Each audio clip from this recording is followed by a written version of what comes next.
الرحمن الرحیم باب خيار العيب مختصر القدوری سبق نمبر 6 اذا طلع المشتری على عيب خيار عيب څه مقصد دا څه کله یو شاید وخستو هغه روغره موټو خور کې ورسته عیب پیدا شولو او مشتری ته پاته ولګېدله اوله نه دا عیب نه ورکې نه فهو بالخيار په مبیعي کې د کوم عیب پاته ورته ولګېږي ته اختیار ده انشاء اخذ بجمیع الثمن په ټول قیماتي خستل شي وانشاء رده کنی واپس کی وليس له دعوت نه د جیز ایمسکو شو شاید ځون سره پوت کی وياخذ نقصان ول روپی ونشکی حاصل کی وكل ما اوجب نقصان الثمن في عاده التجار هر اغه شای چې د تجارت کوونکو په عرف کې د غول په اسلوب کې د سامان کی کمای روالي روپیو ریټ کی کمای روالي دیشی تشیش نیل شی عیب نیل شی پا هوا عیب ناشای عیب شولو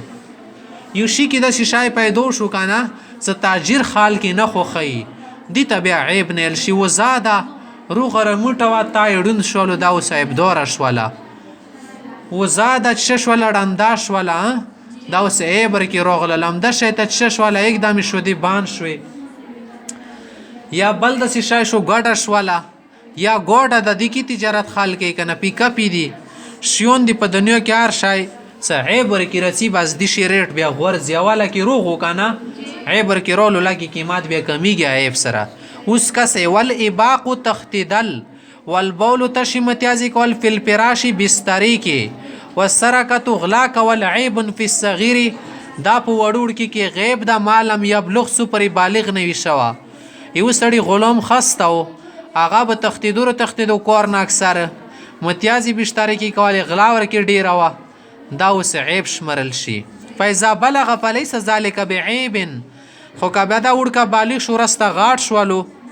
بیا دا شای ورکیو دو بیا عیب نه دا ویلی ځکه څه کوم شیان مخکې ورکیو بلاغت سره بدلیږي کنه یو سړی کله وړوکی بل شوندې څه بلوغ ته ورسیږي بالغ شي کنه بیا ورکې بل شوندې عادتونه شروع شي حتی یعاوده بعد البلوغ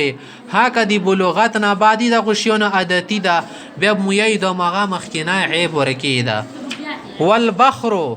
دی وینځي خلینا بینسی کنه والظفر یا تخرګونونه عیب دا بیا عیب د پل جاریت په وینځي کې کنه دا بیا واپس کول شي وليس بعيب في الغلام خو کنر غلام ورکی کې دا بیا دو عیب نشي شمرل الا ان يكون من داء الزنا الا ان يكون من داء هکه څه بیماری دی واجنه خلی خروپ وکنه زنه خلکو بیماری هغه بیا بل خبره والزنا زنا کول و ولد الزنا یا دی زنا ولا بچای کی دل عیب فی الجاریه دو وینځي کې عیب ده ځکه د سیوینځ چوک نه خو خی خودون الغلام کبه غلام دی کی دا عیب نشي شمرل و اذا حدث عند المشتري عیب مخکی عیب نور کې کله مشتری دا شای یوړ لغنه بادر کې عیب پیدا شولو کنه ثمت ولا على عیب قدیم کان عند البائع بیا مخکینی عیب بنی خبر شد و عیب دور شو کنه فله ان يرجع بنقصان العيب دا صرف نقصان روپی رخصتل شي ولا يرد المبيع مبيع نشي واپس کول الا ان يرضى البائع ان ياخذه بعيبه هاکه بای رضی سری ز سره د عیب د نو واپس خلم بیا بیل خبره ده یو سړی دا کپڑای و خوستله اوله کی خواخ شول سکله ون جامه جوړه کا کنه ویل د خروف او چی عیب ورکی یا سوي کی خستیو منچی خستی ورسته پاخې کې ورکی پاته والګي د خو بینډه والا او کنه خروپی شي نو دو بیا نشي واپس کول دي صرف روپی راګي خستل شي کامې کا کنه ورپنې ځکه اوس خو د شیاسي خراب کړی کنه دو خو پاخې ما چې چوک بیا پړی کې نه چي دوباره خارڅي کی کنه وین کا تال مشتری کا مشتری کاټ کړل صوبه جوړه وخات وای ګندل او سبغ یارانګي ور کولت تسوی کا یا سویکس په غول می غول شو دای گاډواټ کو به سامانین غړای سره سمت ولا علی عیب بیا تورسته عیب پات ولګل سدی ولا خوان خراب تلک ټیمر بنی وخت رجا بنقصان سینو فرکسون روپیونه رخصتل شي ټول شي نشي واپس کول او د سینې په کور زبایونه ټول شهر وخلی به خبر کی غړي مفته کی یوډو کنه ګندلی جوړه د ځون ته وختل د سینې شي کول وليس للبيع ياخذ بعينه بعينه دا شی بعينه نشر خستل ومن اشترى عبدا سړی د غلام یو خستل فاته کا زو د کړهلو کنه او ما ته عنده یا مرش ولو ثم طول على عیب ورسته ورته عیب معلوم شولو رجع بنقصان نقصان روپیو نه رخصتل شي. فإن قتل المشتري العبد که مشتری لګیا شو غلام یې مړ کړ واورېځي تختیدو ته بی سره ګزار وکړو سار ته ولګېدو مړ شو صحیح ده. او کانت طعاما یې مړۍ رخصتې وه کباب یې رخصته روټۍ رخصتې سمبوسې فاکلو وی خړلو ثم طلع على عیبه بیا ورته عیب پاته ولګېدله صدوخې مردور غړی کې پخې کړې وي یا ورته پاته ولګېدله دې کې ټوله دوړه وه سر ورکې غوښه میکس وانه ډېره. لم يرجع عليه بشين في قول ابي حنيفه رحمه الله. امام سيبيس اوستاش شاين غرل يا كنا وسيتون ما رخلا هو قال سيبني چنا يرجع بنقصان العيب عيب روپي دونه روخل دي سري غوخي کباب ده دو خټوله دوړه ورکي غوخي ولا په 100 روپي ټیکاله یا کنا دوړي ولا په 50 روپي کې واپس کا 50 روپي روا دي خلیتنا.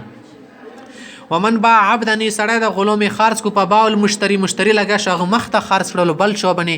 ثم رد علیه بعیب هغه ته چې واپس کو عیب دی وجنه فإن قبلوا بقضاء القاضي که قاضي په فیصلې سره قبول کی کانا فله يرد ولا بایه الاول پاول بای دو بیا واپس کول شي. وإن قبلوا بغیر قضاء القاضي که قاضي فیصلې بني نو رخصت خپل ساره فليس له ان يرد على بائعه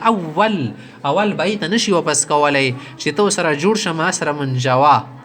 ومن اشترى عبدا کای سره د غلام وخستو وشرط البائع البراءه من كل عيب بای وته دا شرط ولګولو چې یا لکه ځان په خپوي کشي بنه ورسته دې سنیم ذمہوار در چې شي عیب نه وته براءت وکړلو فليس له ان يرده بعيب دو ایو عیب دینه واجنه اوس نشي واپس کول ویل ته خیر چنیلیو څخرو غیچې کا ورسته بیا نه ذمہوار.